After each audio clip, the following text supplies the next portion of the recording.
ಗಾಡಿ ಮಾತ್ರ ಬೆಟ್ಟು ಮಡಿಯಂಗಿಲ್ಲ ಯಾರು. ಬ್ರೋ ಇದು 1995 ಮಾಡಲ್ಲು, ಫಸ್ಟ್ ಓನರ್ ನಾವೇನೆ. 1.5 ಲಕ್ಷ 2 ಲಕ್ಷ ಆಯ್ತು. ಟ್ರೈಲರ್ ಎಷ್ಟು ಗೊತ್ತದು? ಬರೀ 80,000 ಕೊಟ್ಟು ತಂದಿದ್ದು ನಾವು ಟ್ರೈಲರ್. ಇವತ್ತು ನೋಡೋಗು ಅವ್ನ ಅಮ್ಮನಿಗೆ 2 ಲಕ್ಷ ಕೊಟ್ಟು ಕೊಡೋದ ಟ್ರೈಲರ್. ಅವ್ನ್ ಚಿದ ತುಂಬಾನು ಬೇಕು ಅಂತಾನೆ ಟ್ಯಾಕ್ಟ್ರಿಗೆ ಇನ್ನೊಂದ್ ಬ್ಯಾಂಡ್ಲಿ ಅಮ್ಕಿ ಅತಿ ಕಟ್ಟಾರ. ಈ ಎಲ್ಲಾರು ಹಿಂಗ್ ಆಡ್ಕೊಂಡ್ ಆಚಿಕ್ ಬರವು, ಈಗ ಕಚ್ಕೊಂಡೇ ಬರೋದು ರ್ಯಾಂಪ್. ಡ್ರೈವರ್ಸ್ ಈಗಿನ ಡ್ರೈವರ್ಸ್ ಇದು ನೋಡಿಯಲ್ಲ, ಈಗ ಅವ್ರಿಗೆ ಹೆಂಗೆ ಅಡ್ಜಸ್ಟ್ ಆಗಿಬಿಟ್ಟಾರೆ. ಇವಾಗ ನ್ಯೂ ಟೆಕ್ನಾಲಜಿ ಬಂದ್ಬಿಟ್ಟು ಪವರ್ ಸ್ಟೇರಿಂಗು, ಆಯಿಲ್ ಬ್ರೇಕ್ಸು, ಅವ್ರಿಗೆ ಇದನ್ನ ಕೊಟ್ಟರೆ ಇಳ್ದೋಗ್ಬಿಡ್ತಾರೆ ಅರ್ಧ ಗಂಟೆ ಹೊಡೆದ್ಬಿಟ್ಟು. ರಫ್ ಅಂಡ್ ಟಫ್ ಫುಲ್ಲು ಇದೇನೋ ಕಾಣಾಗ ಇಲ್ಲಿ ಮಣ್ಣು ಆಚಿಕ್ ಬರ್ತಿರುತ್ತೆ. ನಮ್ಮ ಅಣ್ಣಂದು ಇನ್ನ ನನ್ನ ಕಸಿನ್ ಅವ್ನು ಕ್ರಾಸ್ ಆಗಿದ್ದು ಬಿಡಿ ಇನ್ನ ಈ ಸ್ಟೇರಿಂಗಲ್ಲೇನೆ. ಇನ್ನು ನೇಗ್ಲು ಲಟ್ರಕ್ ಅಂತವೇ ಬಿಟ್ರೆ ಟ್ಯಾಕ್ಟ್ರಿ ಮಾತ್ರ ಅಲ್ಲಾಡಲ್ಲ. ಈಗ ಯಾರೋ ಒಂದು ಟ್ಯಾಕ್ಟ್ರಿ ಕೊಂಡಾಕೊಂತ ಅಂದ್ಕೊಳ್ರಿ, ಇದನ್ನ ತಗೊಂಡೋಗ್ತಾರೆ ಫಸ್ಟ್ ಬಂದ್ಬಿಟ್ಟು ಇಳಿಯೋಕ್ಕೆ. ನಾನು ಲಾರಿ ಗಿರಿ ಎಲ್ಲ ಹೇಳ್ತೀನಿ ಇದ್ರಲ್ಲಿ ತಗೊಂಡೋಗಿ. ಈ ಟ್ಯಾಕ್ಟ್ರಿ ಸ್ಪೇರ್ಗೆ ಏನು MRP ಇರಲ್ಲ, ತೆಗ್ದಾಕಿರ್ತಾರ ಹೇಳಿದ್ದೆ ರೇಟು. ತಗೊಂಡ್ರೆ ಬ್ಯಾಟ್ರಿ ಬಿಡು ಅಂತಾರೆ. ಇದನ್ನ ತಗೊಂಡು ಬಾಡಿಗೆ ಹೊಡಿತೀನಿಂದಲ್ಲ ಏನು ಹುಟ್ಟಲ್ಲ ಅಣ್ಣ. ನಮ್ದು ಯಾಕೆಂದ್ರೆ ಸ್ವಂತ, ನಮ್ದು ನಾವು ಸ್ವಂತ ಹೊಡೆಯೋದ್ರಿಂದ ನಮ್ಗೇನು ಲಾಸ್ ಆಗಲ್ಲ. ಬಟ್ ನಮಗೆ ಕೆಲಸ ಮುಖ್ಯ. ಈಗ ನಂಗೆ ಕೊಡ್ತೀರ ತಾಂತೀನಿ ಗಾಡಿ? ಕೊಡಲ್ವಾ? ಅದು ತೂಕ ಲೆಕ್ಕ ಕೊಟ್ಟರು ಕೊಡಲ್ಲ ಯಾರಿಗೂ. ಅದನ್ನ ಇದೇನು ಇದು ಮಾಡೋದು, ವಿಡಿಯೋ ಮಾಡೋದು ಹಿಂಗೆ ವಿಡಿಯೋ ಮಾಡ್ಕೊಂಡು ಓಡಾಡೋದು ಅಷ್ಟೇ. ನಿನ್ನ ಹಾಕ್ತೀನಿ ಯೂಟ್ಯೂಬ್ಗೆ, ನೀನು ಬರ್ತೀಯ. ಎಸ್ಕಾಟ್ 355 55 HP ಗಾಡಿ ಗುರು. ಇದು 3 ಸಿಲಿಂಡರು 3066 cc ಇಂಜಿನ್ ಇದೆ ಈ ಗಾಡಿಲಿ. ಈ ಗಾಡಿಲಿ ಮ್ಯಾಕ್ಸಿಮಮ್ ಟಾರ್ಕ್ 228 ಪ್ರೊಡ್ಯೂಸ್ ಮಾಡುತ್ತೆ. ಇದು ಜಾಸ್ತಿನೇ ಇರ್ಬೋದು, ಕಡಿಮೆನೇ ಇರ್ಬೋದು, ಇಷ್ಟೇ ಅಂತ ಹೇಳಕ್ಕಾಗಲ್ಲ. ಎಲ್ಲ ಫರ್ಗೂಸನ್ಗಳು ಜಾಸ್ತಿ ಅವಾಗ ನಮ್ಮೂರಲ್ಲಿ. ಫರ್ಗೂಸನ್ ಅವು ಇಂಟರ್ನ್ಯಾಷನಲ್ ಅಂತ ಯಾವ ಇದ್ವಲ್ಲ, ಅವೇ ಜಾಸ್ತಿ ಇದ್ದಿದ್ದು ನಮ್ಮೂರಲ್ಲಿ. ಎಸ್ಕಾಟ್ ಬಂದಿದ್ದೇ ಇದೆ ಫಸ್ಟ್. ನಮ್ಮ ಎಸ್ಕಾಟ್ ಏಜೆಂಟ್ ಲಿಮಿಟೆಡ್ ಈ ಕಂಪ್ನಿ ಸ್ಟಾರ್ಟ್ ಆಗಿರೋದು 1944 ಅಲ್ಲಿ. ಎಸ್ಕಾಟ್ ಟ್ರ್ಯಾಕ್ಟರ್ ಮಾರ್ಕೆಟಿಗೆ ಬಂದಿದ್ದು 1961 ಅಲ್ಲಿ. ಮ್ಯಾನುಫ್ಯಾಕ್ಚರ್ ಮಾಡಿದ್ದು ಎಸ್ಕಾಟ್ ಇರ್ಬೋದು, ಆದ್ರೆ ಅದರಲ್ಲಿರೋ ಡಿಸೈನ್ ಟೆಕ್ನಾಲಜಿ ಅರ್ಸಸ್ ಟೆಕ್ನಾಲಜಿ ಇದು.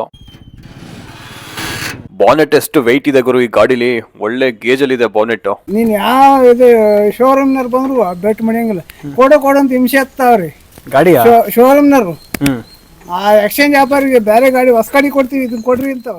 ಅರ್ಸಸ್ ಕಂಪನಿ ಬಂದು ಪೋಲ್ಯಾಂಡ್ ದೇಶದ್ದು. ಇದೊಂದು ಅಗ್ರಿಕಲ್ಚರ್ ಮಿಷನರೀಸ್ ಮ್ಯಾನುಫ್ಯಾಕ್ಚರಿಂಗ್ ಕಂಪನಿ. ಅವ್ರ ಹತ್ರ ಡಿಸೈನ್ ಟೆಕ್ನಿಕಲ್ ಲೈಸೆನ್ಸ್ ತಗೊಂಡು ಎಸ್ಕಾಟ್ ಇಂಡಿಯಾದಲ್ಲಿ ಟ್ರಾಕ್ಟರ್ ನ ಮ್ಯಾನುಫ್ಯಾಕ್ಚರಿಂಗ್ ಮಾಡ್ತಾರೆ. 50 ರಿಂದ 55 ಲೀಟರ್ ಡೀಸೆಲ್ ಟ್ಯಾಂಕ್ ಕೆಪಾಸಿಟಿ ಇದೆ. Diesel pump, diesel filter, diesel injector, Mico bast ಹಾಕಿದ್ದಾರೆ. ನಿಧಾನ ಸ್ಮೂತ್ ಆಗಿ ಮಾಮೂಲಿ ಎಷ್ಟು ಬೇಕು 89 RPM ಅಲ್ಲಿ ನಿಧಾನಕ್ಕೆ ಓನ್ ಯೂಸ್ ಹೊಡ್ಕೊಂಡ್ರೆ ಆರಾಮಾಗಿ 3.5 ಲೀಟರ್ ಕ್ರೂಸ್ ಅಷ್ಟೇ.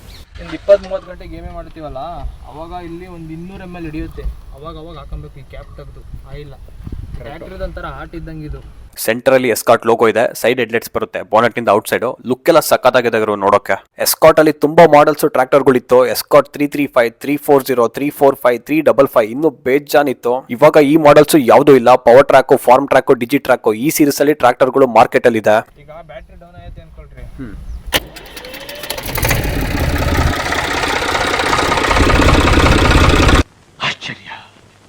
ಆಶ್ಚರ್ಯ ಸ್ಟಾರ್ಟ್ ಆಗ್ತಿಲ್ಲ ಅಂದ್ರೂ ಹಿಂಗಂದ್ರೆ ಟಾಪ್ ಫುಲ್ ಲೂಸ್ ಆಗುತ್ತಲ್ಲ, ಗುಯ್ ಅನ್ನತ್ತೆ.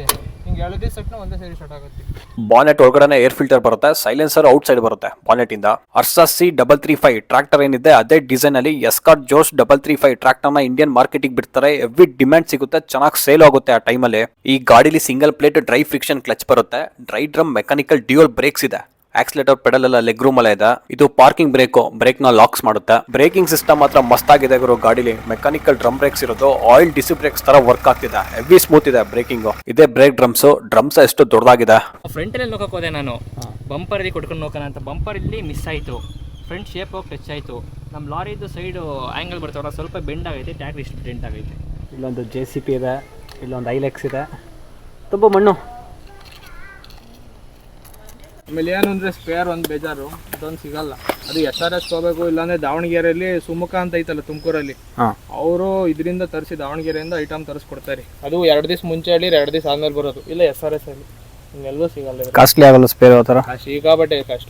ನನಗಂತೂ ಈ ಜೀವನವೇ ಬೇಸರ ಆಗೋಗ್ಬಿಟ್ಟಿದೆ. ಇದು ಸ್ಟಾರ್ಟರು, ಇದು ಇಂಜಿನ್ ಆಯಿಲ್ ಫಿಲ್ಟರು, ಇದು ಆಲ್ಟರ್ನೇಟರು. ಸ್ಟೇರಿಂಗ್ ಹೆವಿ ದೊಡ್ಡದಾಗಿದೆ. ಇದು ಹ್ಯಾಂಡ್ ಥ್ರಾಟಲ್ ಲಿವರು. RPM ನ ಕಾನ್ಸ್ಟೆಂಟ್ ಆಗಿ ಸೆಟ್ ಮಾಡಬಹುದು. ಫ್ರಂಟ್ ಬೆಂಡ್ ಆಕ್ಸೆಲ್ ಬರುತ್ತೆ, ಅಷ್ಟು ಬೆಂಡ್ ಇಲ್ಲ, ಸ್ವಲ್ಪ ಬೆಂಡ್ ಇದೆ ಅಷ್ಟೇ. Ordinary steering, connecting rod 2 side ಇದೆ.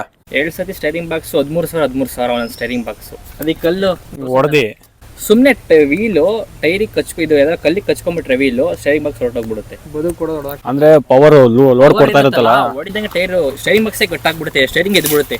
ಡ್ಯಾಶ್ ಬೋರ್ಡ್ ಅಲ್ಲಿ ಮೀಟರ್ಸ್ ಯಾವುದು ವರ್ಕಿಂಗ್ ಅಲ್ಲಿ ಇಲ್ಲ, ಟ್ಯಾಕೋಮೀಟರ್ ಇಲ್ವೇ ಇಲ್ಲ, oil pressure gauge temperature gauge ಅಷ್ಟೇ ಇರೋದು. ಸ್ಟೇರಿಂಗ್ ಸೆಂಟರ್ ಅಲ್ಲಿ ಎಸ್ಕಾರ್ಟ್ ಲೋಗೋ ಬರ್ತಾ ಇತ್ತು, ಕ್ಯಾಪ್ ಉದ್ರೋಗ್ಬಿಟ್ಟಿದೆ. ಕೀ ಸಾಕೆಟ್ ಡ್ಯಾಶ್ ಬೋರ್ಡ್ ಅಲ್ಲೇ ಬರುತ್ತೆ, ಆನ್ ಅಂಡ್ ಆಫ್. ಇಲ್ಲಿ ಹೆಡ್ಲೈಟ್ ಆನ್ ಅಂಡ್ ಆಫ್ ಇದೆ, ಟರ್ನ್ ಆನ್ ಟರ್ನ್ ಆಫ್. ಈ ಸೈಡು ಇಂಜಿನ್ ಕಟ್ ಆಫ್ ಇದೆ, ಹಾರನ್ ಇಲ್ಲ ಇದೆ. ಅಯ್ಯ ಬರುತ್ತೆ ಗ್ರೋ ಹಾರನ್ನು. ಈ ಟ್ರ್ಯಾಕ್ಟರ್ ಓಡಿಸೋದು ಅಷ್ಟು ಈಸಿ ಇಲ್ಲ, ಪವರ್ ಬ್ರೇಕ್ಸ್ ಇಲ್ಲ, ಪವರ್ ಸ್ಟೇರಿಂಗ್ ಇಲ್ಲ, ಎಲ್ಲ ಆರ್ಡಿನರಿ. ಹೊಸಬ್ರು ಓಡಿಸ್ತೀನಿ ಅಂದ್ರೆ ಪಕ್ಕ ಅರ್ಧ ಗಂಟೆಗೆಲ್ಲ ಸುಸ್ತಾಗ್ತಾರೆ. ಇವಾಗ ಬರ್ತಿರೋ ಟ್ರ್ಯಾಕ್ಟರ್ ತರ ಕಂಫರ್ಟ್ ಎಲ್ಲ ಸಿಗಲ್ಲ ಈ ಗಾಡಿಲಿ. ಕ್ಲಚ್ ಮತ್ತೆ ಗೇರು ಸ್ವಲ್ಪ ಹಾರ್ಡ್ ಆಗಿದೆ, ಹೈಡ್ರಾಲಿಕ್ಸ್ ಕಂಟ್ರೋಲರ್ ಸ್ವಲ್ಪ ಡೌನ್ ಅಲ್ಲಿ ಇದೆ, ಆಪರೇಟ್ ಮಾಡೋದೆಲ್ಲ ಸ್ವಲ್ಪ ಕಷ್ಟನೇ. 2 ಅವರ್ ಈ ತರ ಟ್ರ್ಯಾಕ್ಟರ್ಗಳು ಸ್ಟೇರಿಂಗ್ ಹೊಡೆದ್ರೆ ಸಾಕು, ಜಿಮ್ ಅಲ್ಲಿ 1 ವಾರ ಎಕ್ಸರ್ಸೈಸ್ ಮಾಡೋದೇ ಬೇಕಾಗಿಲ್ಲ. ಎರಡು ಸೈಡು ಅಡ್ಜಸ್ಟ್ ಮಾಡ್ಬೋದಲ್ಲ.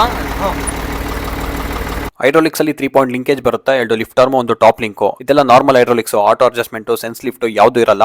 ಡೆಪ್ತ್ ಮಾತ್ರ ಸಖತ್ತಾಗಿ ಹೋಗುತ್ತೆ. ಮ್ಯಾಕ್ಸಿಮಮ್ ಲಿಫ್ಟಿಂಗ್ ಕೆಪಾಸಿಟಿ ಅಂತ ಬಂದ್ರೆ 1800 kg ವರೆಗೂ ಲಿಫ್ಟಿಂಗ್ ಕೆಪಾಸಿಟಿ ಇದೆ. ಇದು ನೇಗ್ ಎತ್ತದು ಇಳಿಸೋದು ಹೈಡ್ರಾಲಿಕ್. ಡೆಪ್ತ್ ಅಡ್ಜಸ್ಟ್ಮೆಂಟ್ ಇದು ಇದು ಎಕ್ಸ್ಟ್ರಾ ಟಿಪ್ಪರ್ ಟಿಪ್ಪರ್ದು ಸಪ್ರೇಟ್ ಸಪ್ರೇಟ್ ಎಲ್ಲ ಮೇಲ್ಗಡೆ ಲಿಫ್ಟ್ ಆರ್ಮ್ ಇವು ಹೋಗ್ತವೆ, ಇಲ್ಲ ಅಂದ್ರೆ ಇವು ಹೋಗ್ತವೆ. ಇನ್ನೇನು ಹೋಗಲ್ಲ, ಹೋದ್ರೆ ವೆಲ್ಡೆ ಹೋಗೋದು, ಇಲ್ಲ ಅಂದ್ರೆ ಇಲ್ಲಿ ಇದು ಬರುತ್ತಲ್ಲ ಅಲ್ಲಂಗೆ ಅವು ಹೋಗ್ತವೆ. ಬಿಟ್ರೆ ಟ್ಯಾಕ್ಟ್ರಿ ಏನು ಹೋಗಲ್ಲ, ಅವೇ ಹೋದ್ರೆ ಹೋಗೋದು. ಮೈನ್ ಟ್ರಾನ್ಸ್ಮಿಷನ್ ಲಿವರ್ ಇದೆ, 3 ಗೇರ್ ಇರೋದು ಈ ಗಾಡಿಗೆ, 3 ಫಾರ್ವರ್ಡ್ 1 ರಿವರ್ಸ್. ಇದು ಇಂಜಿನ್ ರೇಂಜ್ ಕನ್ವರ್ಟರ್ ಐ ಮತ್ತೆ ಲೋಗೆ. ಗಾಡಿಲಿ ಪವರ್ ಮಾತ್ರ ಸೈಕ್ ಆಗಿದೆ ಗುರು. ಮೊದಲೇ 55 HP ಗಾಡಿ ಟಾಪ್ ಗೇರ್ ಅಲ್ಲೇ ಮೂವಿಂಗ್ ತಗೊಳುತ್ತೆ, ಗೇರೇ ಕೇಳಲ್ಲ.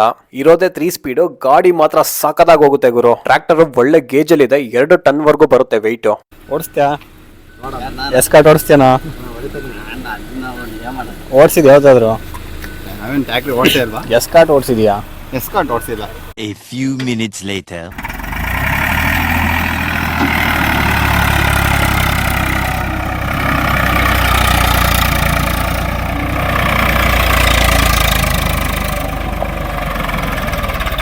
ಯಾವ ಇವೆಲ್ಲ 1969 ಅಲ್ಲಿ Escort Ford motor company joint ಜಾಯಿಂಟ್ ವೆಂಚರ್ ಆಗಿ ಅಂಡರ್ ಲೈಸೆನ್ಸ್ ಅಲ್ಲಿ ಟ್ರ್ಯಾಕ್ಟರ್ ನ ಮ್ಯಾನುಫ್ಯಾಕ್ಚರ್ ಮಾಡುತ್ತೆ ಇಂಡಿಯಾದಲ್ಲಿ. 1971 ಅಲ್ಲಿ ಫೋರ್ಡ್ 3000 ಈ ಮಾಡೆಲ್ ಟ್ರ್ಯಾಕ್ಟರ್ ಇಂಡಿಯನ್ ಮಾರ್ಕೆಟಿಗೆ ಬರುತ್ತೆ. ಈ ಟ್ರ್ಯಾಕ್ಟರ್ ನ ಇಟ್ಟಿರೋರಿಗೆ ಗೊತ್ತು ಇದ್ರ ಪವರ್. ಯೂಟ್ಯೂಬ್ ಎಲ್ಲ ನೋಡ್ತೀಯಾ? ನಾಕ್ಸ್ ಕನ್ನಡ ಅಂತ ಐತೊಂದು.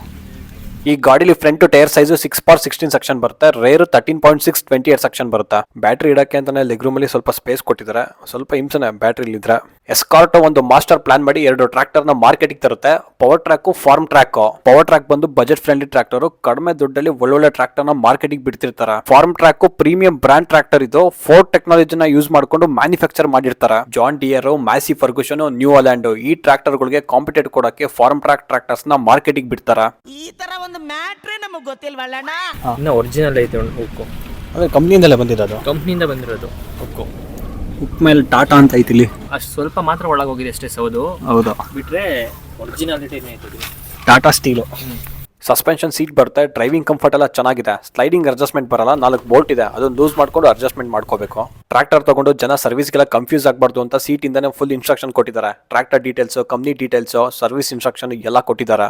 ಈ ತರ ಟ್ರ್ಯಾಕ್ಟರ್ಗಳನ್ನ ತಗೊಂಡು ನಿಮ್ ತಾತ ಓಡಿಸಿರ್ತಾರೆ, ಆಮೇಲೆ ನಿಮ್ ತಂದೆ ಓಡಿಸಿರ್ತಾರೆ, ಇವಾಗ ನೀವು ಓಡಿಸ್ತಿದ್ದೀರಾ. ಇನ್ನು ಕರೆಕ್ಟ್ ಆಗಿ ಮೈಂಟೈನ್ ಮಾಡ್ಕೊಂಡು ಹೋದ್ರೆ ನಿಮ್ ಮಕ್ಳು ಕೂಡ ಓಡಿಸ್ತಾರೆ. ತಲೆಮಾರೆ ಕಳ್ದೋದ್ರು ತಲೆ ಬಾಗಲ್ಲ ಈ ತರ ಗಾಡಿಗಳು. ಈ ಟ್ರ್ಯಾಕ್ಟರ್ ಬಂದು 30 ವರ್ಷ ಆಗಿರ್ಬಹುದು, ಆದ್ರೆ ಇದ್ರಲ್ಲಿರೋ ಪವರ್, ದಮ್ಮು ಯಾವ್ದು ಕಡಿಮೆ ಆಗಿಲ್ಲ. ನೀವ್ ಇದನ್ನ ಓಡಿಸಿ ಸುಸ್ತಾಗ್ಬೋದು ಅಷ್ಟೇ, ಗಾಡಿ ಮಾತ್ರ ನಿಲ್ಲಲ್ಲ. ಈ ಗಾಡಿಗೆ ಯೂಸ್ ಮಾಡಿರೋ ಮೆಟೀರಿಯಲ್ ಕ್ವಾಲಿಟಿ ಹಂಗಿದೆ. ಪವರ್ ಸ್ಟೇರಿಂಗ್ ಇಲ್ಲ, ಪವರ್ ಬ್ರೇಕ್ಸ್ ಇಲ್ಲ, ಪವರ್ ಕ್ಲಚ್ ಇಲ್ಲ. ಈ ತರ ಗಾಡಿಗಳನ್ನ ತಗೊಂಡು ಮೇಂಟೈನ್ ಮಾಡ್ತೀನಿ ಅಂದ್ರೆ ಮನ್ಸಲ್ಲಿ ಒಂದು ಹಠ ಇರಬೇಕು, ಓಡಿಸ್ತೀನಿ ಅಂದ್ರೆ ದೇವರಾನೇ ಮೀಟರ್ ಬೇಕು.